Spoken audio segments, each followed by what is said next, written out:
pretty self-evident, Eithne. And as you say, what a fortuitous time for the gas industry to be coming together with all of the different stakeholders, because it does take all the different stakeholders to make the about face that the industry needs to make. So what would be, what would I dream of coming out of Gastech 2022? I would dream of a robust and responsible transition plan for the gas industry, a glide path toward net zero, and, however, understanding that the contribution that the oil and gas industry can make to the well-being of this world is unlimited. That's the difference. The limitation is to the resource, but the capacity, the ability, the innovation, the determination of the industry is unlimited. So let's move over to that and let's maximize that potential of the industry. And again, I mean, I do think the will is there. And, I think you're going to have a lot of people very interested in what you're going to say. We're all going to be very interested in what you're going to say. And we're looking forward to your keynote, of course, at Gastech. Just quickly on, intergovernmental cooperation on climate. Are you, when we look back on Paris and we look at where we are today, where can we find that agreement in cooperation, and particularly given the current geopolitical order at the moment that you talked about earlier? Well, the fact is that Paris was, as we know, a historical coming together of every single government in the world. And as a result, they laid the path for a global economy that decarbonizes down to net zero by 2050. So I would say from an international governmental perspective, the macro task has been done, because the path has been determined with checkpoints every 5 years to see how we're doing along that path toward the ultimate goal. So at a macro level, that has been done. Now it actually is in the process of devolving down to the next level of implementation, and that is twofold. One side, obviously, what governments are doing. And we know from the last COP that governments were not able to increase their nationally determined contributions, mostly because of COVID, but also because of, I'm sorry to say again, because of the pressure from the fossil fuel industry. But so they need to come back to the table at this coming COP in Egypt with their new efforts. But that's one part of the ledger. The other part of the ledger is what industry is doing. And that I also see as completely insufficient. And I say insufficient with respect to two things. Number one, with respect to what is needed as determined by science, but also with respect to what is possible. And that's the piece, Eithne, that gets me so frustrated, that we are not dipping into the possibilities of this transformation as deeply as we can and should.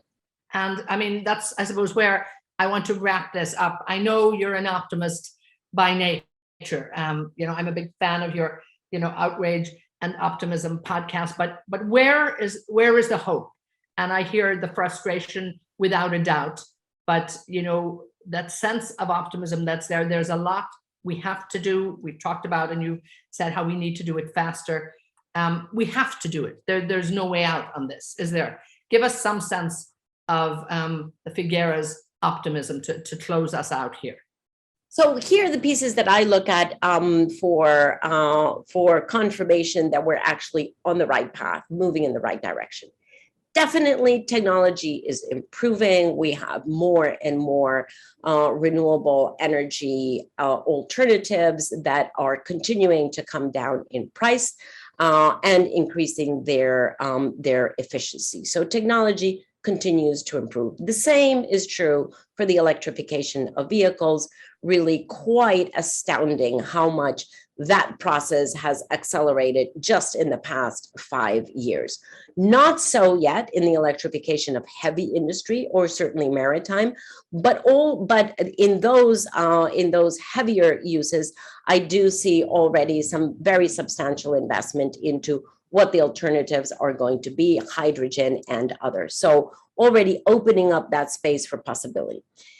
The finance sector has finally understood that they can no longer continue to risk their capital in what will soon become stranded assets, and they are shifting their portfolios over to net zero, not as quickly as we would want to, but they have definitely understood that it is in their interest to protect capital and to protect their beneficiaries, and that they need to be to put on the headlights and look much longer term than just short term. So I'm pretty optimistic about that as well.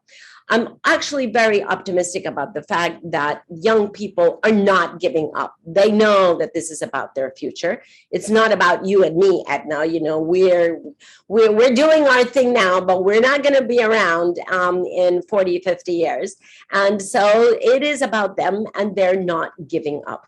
But finally, Eithne, I take hope from the CEOs in oil and gas companies that I have personally spoken to, and that I am completely convinced that they are sincere about their intent.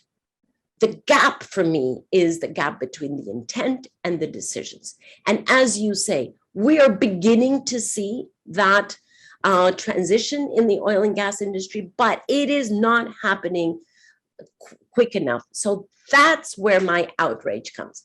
But there's a lot to be optimistic about. And indeed, thank you for taking the time, and thank you for sharing that with us. We're so looking forward to your keynote address at Gastech 2022. And, you know, once again, Christiana Figueres, thank you so much for being with us. Thank you, Eithne. And to all of our audience, thank you as well.